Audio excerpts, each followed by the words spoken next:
Hello. We continue with Contract Act. We have so far completed till the consideration, essential element of consideration. Now we go on to the next essential element, that is intention to create legal relations.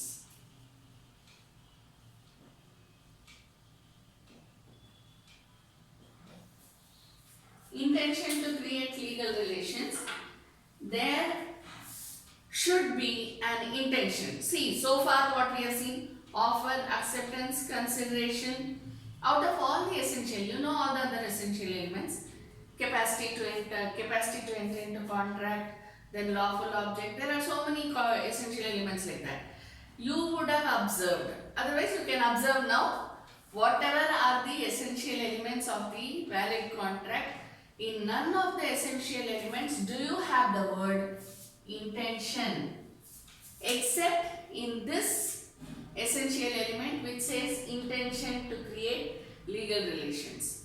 You have to give, therefore, you have to give stress on the word intention. See, whenever there is a contract, okay, what you need to know, there are two types. I already told you the basic two types of contracts are express and implied. Express is written or oral, implied is by way of action. We were speaking about the ostensible type of contract, am I right? So that is also an implied contract by way of gesture, action, ostensibility, okay? So now how do you have to connect that implied contract with this. If there is a person and he is saying B is my agent, okay, when I say A is the person, B is the agent, I am not going to give any contract, I am not going to distribute copies of the agency agreement to whomever comes in contact with B or myself A, right? But how will they know that B is my agent? The way he behaves. The way he behaves shows that I have a contract with him, I have an agency agreement with him and he is acting on behalf of me. So even if I don't have an agency agreement with him, there is absolutely no problem. What I have gotten into is implied. Say, I will give you one very simple example. We have something known as the implied authority, express authority when we come to agency law, am I right? Express authority, it is clearly written down that these are all the authorities which the agent will have. But certain authorities will be coming under implied authority. What will be those implied authority? Suppose this B, A is a company and B is a chartered accountant firm, right? So what does this chartered accountant firm does? He does all the auditing, accounting, tax paying, everything for the A company. So when he does it, when he is filing a tax, say for example, if B files a tax for A, okay, does it mean that just because B is going and giving the tax amount and whatever is the returns which is being filed, does it mean that B is doing it for himself? No, he is doing it on behalf of A. So what does it mean? Whatever are the data that he has collected from A, everything comes under implied authority. Chartered accountant will only get the agreement saying that you have to take up taxation of my company, you have to do the auditing of my company, you have to do the external accounting of my company. That is all will be written in the agreement, right? But whatever are needed to do all these things, these come under express authority. But whatever are needed to do all these things comes under implied authority. If he has to go collect some data from somebody else, if he has to go and collect some book of accounts from somebody else, credit, debit, whatever is it is. So all these comes under implied authority. So what you have here, implied contract is dealing with the intention to create legal relations. So what do we see here important is intention. What do you mean by intention? Intention shows the willingness. is to create legal relations. Okay. Now this is very important because implied contract is valid contract.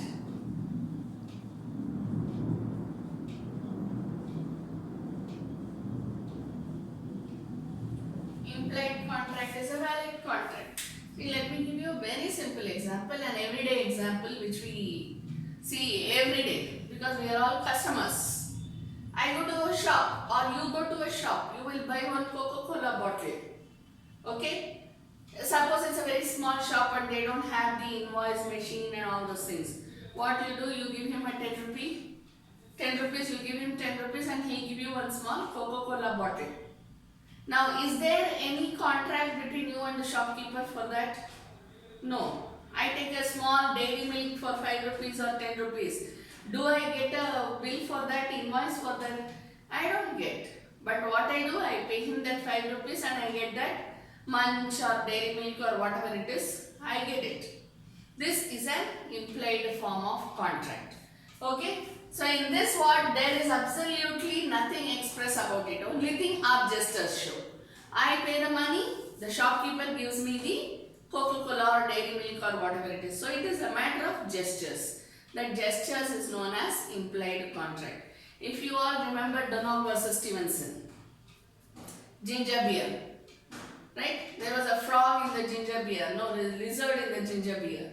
So what is there in that case law? It is not whether it is a lizard or a frog which is inside the ginger beer. What is important is whether there is a contract between the shopkeeper and the customer who purchased the ginger beer. Okay? So in this case he has purchased, but is there an express contract? No.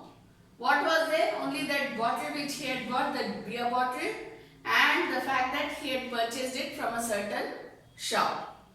So he filed a case saying that you have given me the beer bottle and there is this particular insect inside the bottle.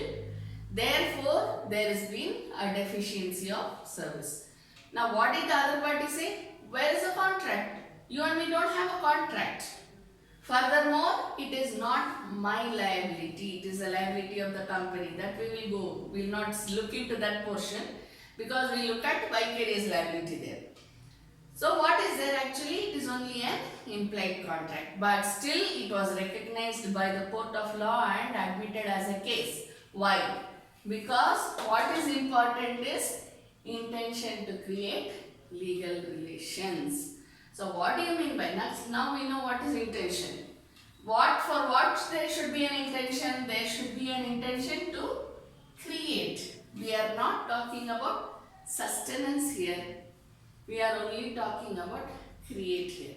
So the very first step is enough.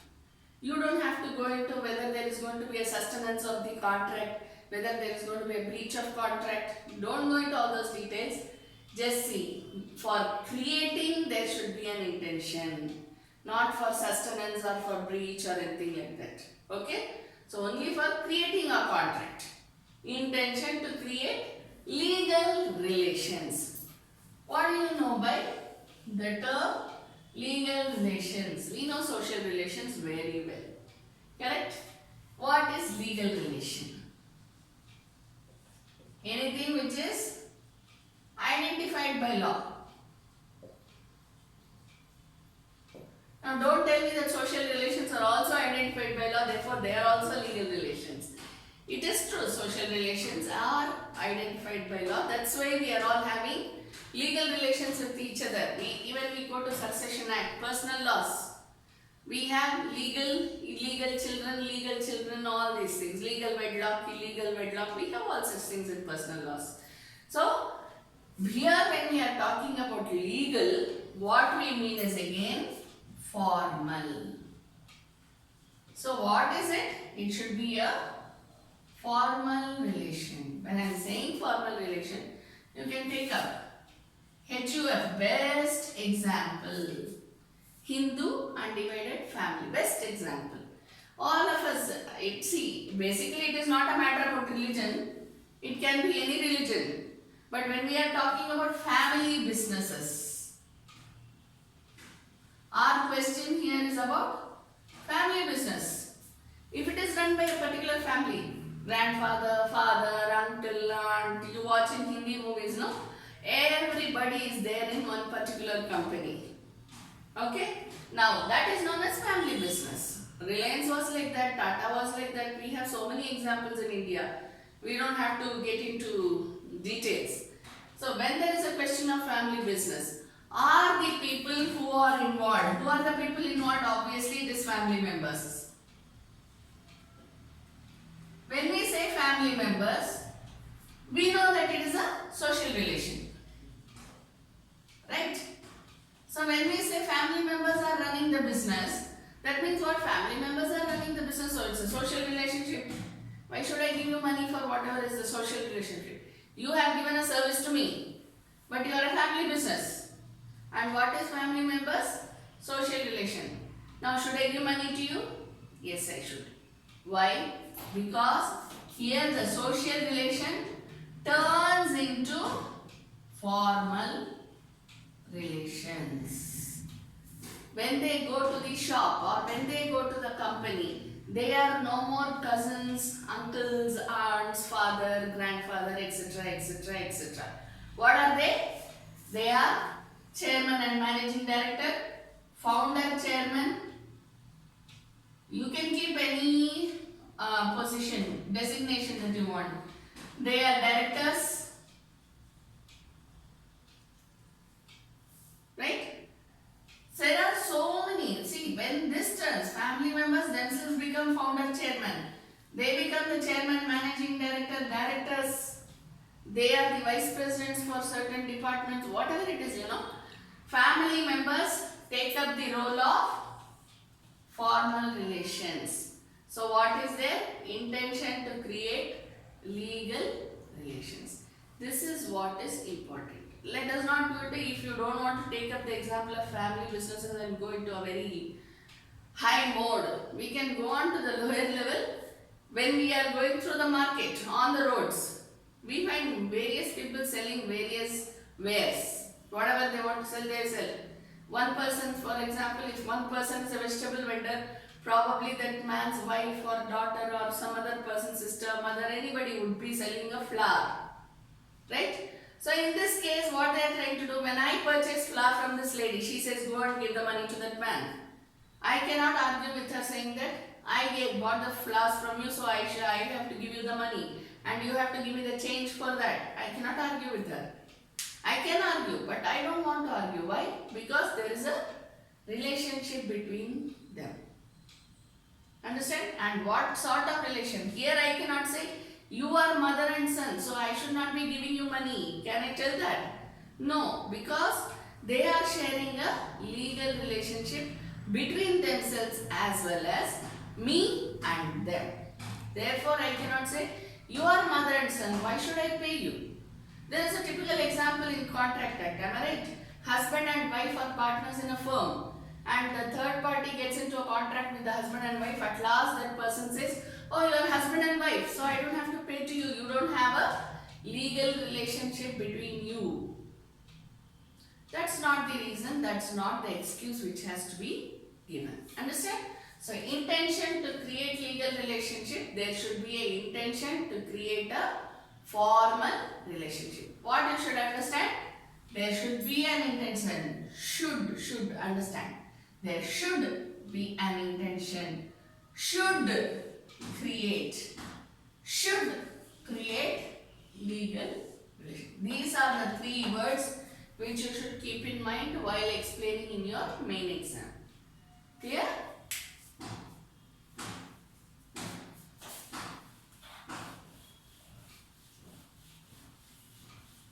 Next we go on to the next essential ingredient, that is known as the capacity to contract.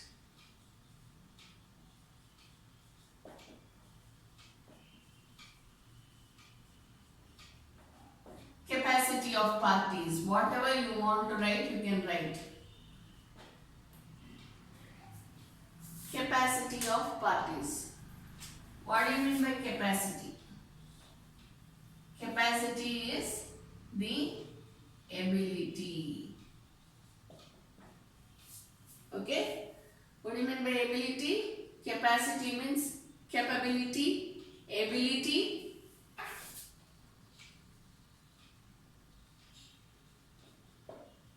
Competency. You have words there, right?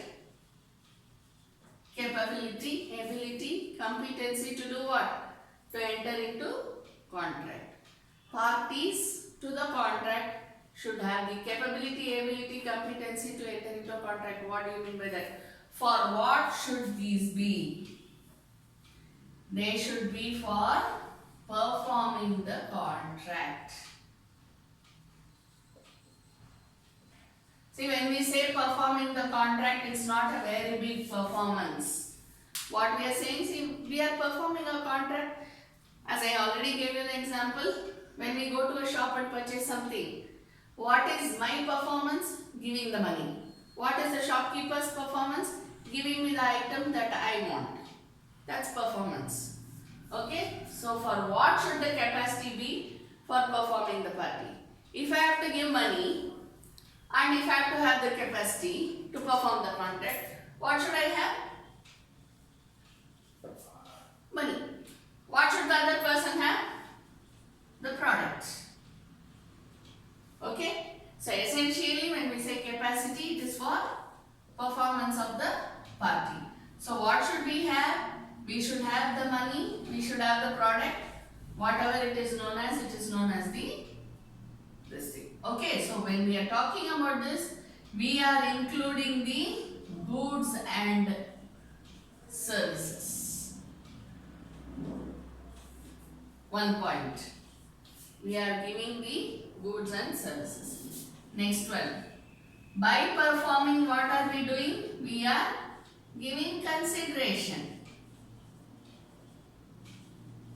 What did we discuss? Consideration means something in return, right? So this performance is the consideration. How will that performance be? Either by money or product or services. Money or product or services. So what is essentially consideration? Either monetary or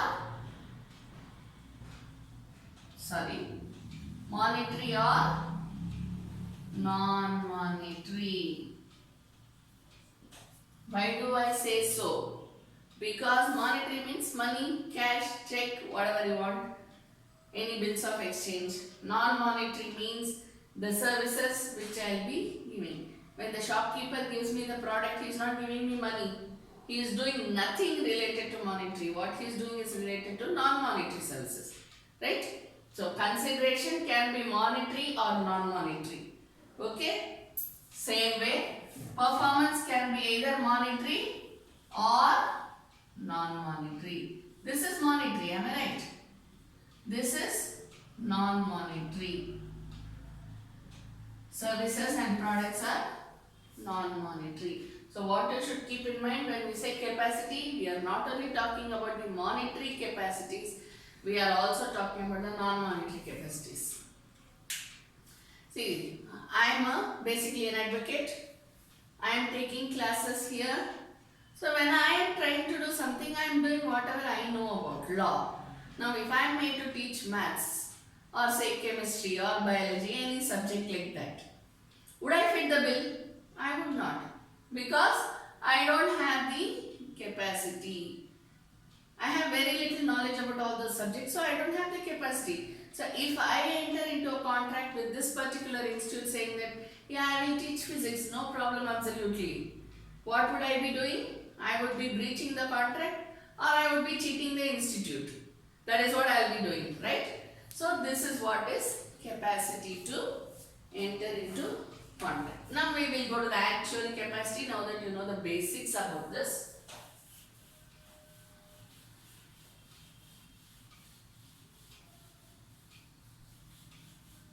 First one that we speak of is the minor.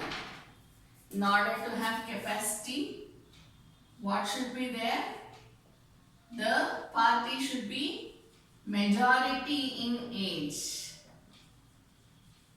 That means what? The party should not be a minor. Simple. Who is a minor? Anyone below 18 years of age is a minor.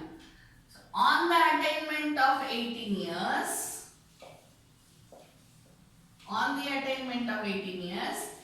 it is deemed to be that he has attained, he or she, when I say he, please include she or she has attained majority. Okay?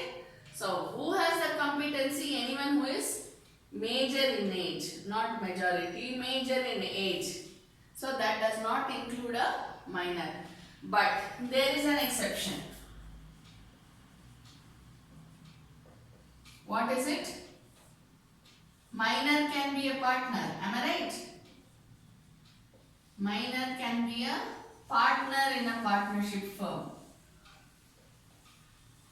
Minor can get into contract through guardians. Third, minor can get into contract by himself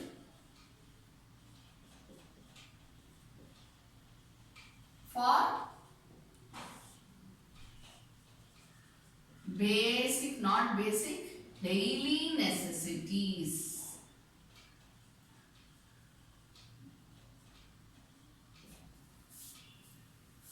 Who has the capacity to contract? A major has the capacity to get into contract. Minor cannot get into a contract. But what are the exceptions? Minor can be a partner. We know it. Partnership Act speaks about a minor partner. Minor can get into contract through guardians. Who are the types? What are the types of guardians?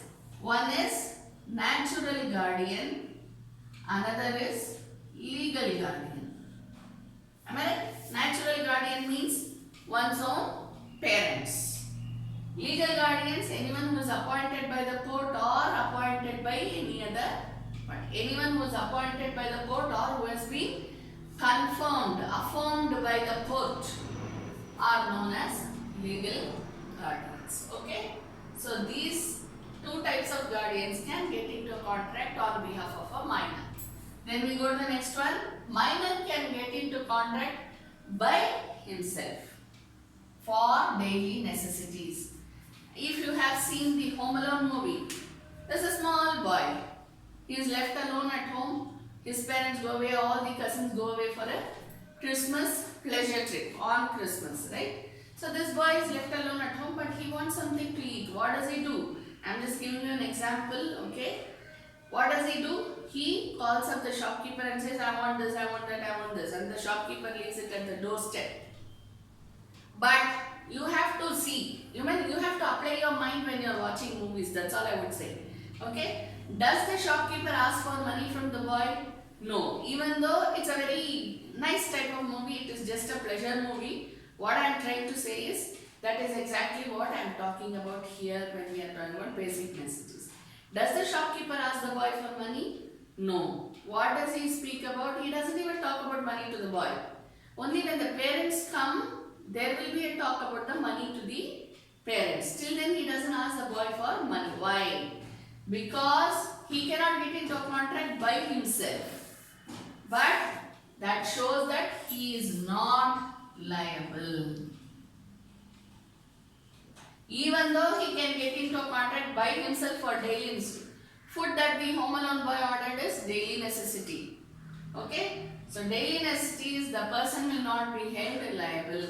See, even when the minor is a partner, you have read in the Partnership Act, minor partner is not liable until he attains majority.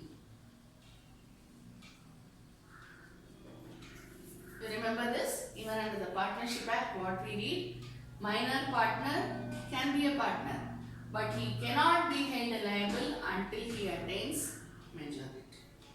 Am I right? So this is what you have to remember regarding the major in age. Okay?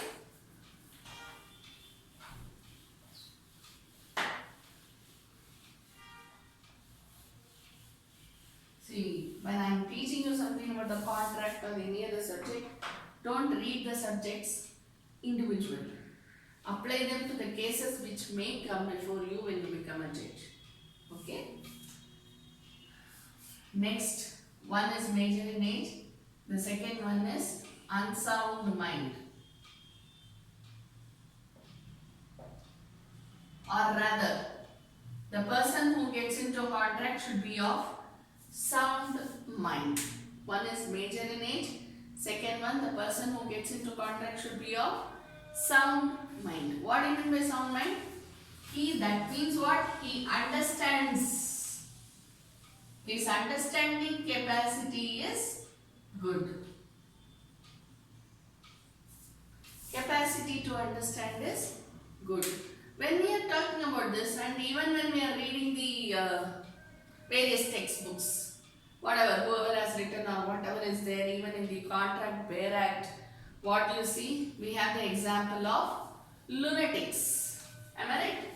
So, who is of some sound mind? Anyone who understands very well is known as the, not very well, whose understanding is good, is of sound mind, because understanding is the base to validity of any contract. Therefore, when we say sound mind, we should stress upon the understanding capacity. Capacity to understand.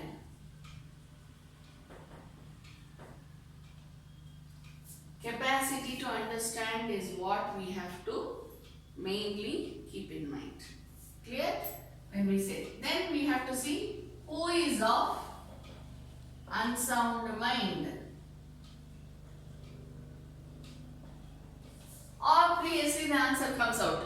Anyone who is not good in understanding is of unsound mind.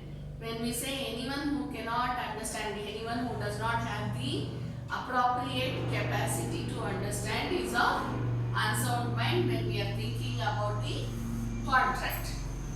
So, who is of unsound mind? You can take the first example which comes to you, and the only example, not only the first example, the only example which we read in all the books is that of a lunatic, mad person. Who is a lunatic? Lunatic is someone who is mad. When we say mad, obviously his capacity to understand is very bad. Either he is not at all able to understand, or whatever we are trying to explain, he understands in a different manner, or he is not able to understand you plainly. Okay? Then next we go to, see, this is the only example which you get in all the textbooks. Even in the Bear Act, you have case laws relating to lunatic. But when you are dealing with your cases, just keep an open mind. Okay? Just keep an open mind and you include whatever has to be there. Because nowadays, you know, there are lots of diseases going on in the world. You have each day one disease coming up and we don't even know what is happening. So you have to extend your knowledge appropriately. Lunatic was the only thing which was spoken about in Contract Act, because at that time only that was the disease which was related to the mind. But now you have many such diseases. Okay, let us just look at one by one. You will know all the everything, but we will just go by one by one. Okay, thank you.